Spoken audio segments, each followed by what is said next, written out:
One type of wave space in Yenka science is a sound wave space. To add this, drag it over from the Objects pane. To resize the wave space, click on it and drag one of the grey squares that appears at its corners and edges. Here we're going to use a moving source. Drag the moving point source from the parts library.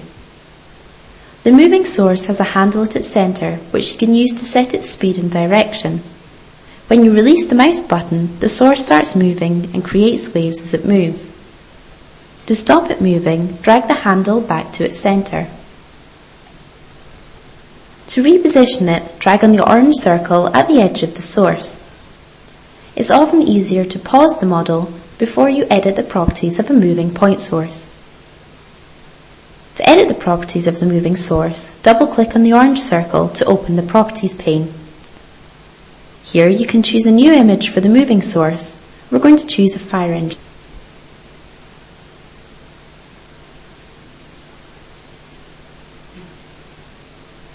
To measure waves at a point in your simulation, add a detector from the Measurement folder.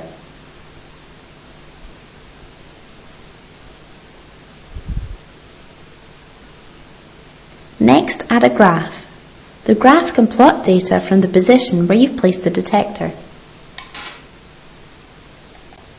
Drag the target symbol from the y-axis of the graph onto the detector, then choose Frequency from the list of available properties.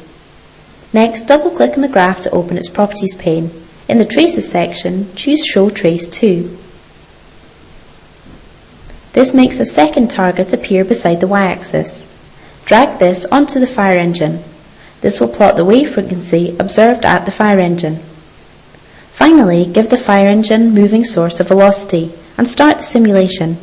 Use the Auto Fit buttons beside the graph to fit the y-axis and x-axis to the trace.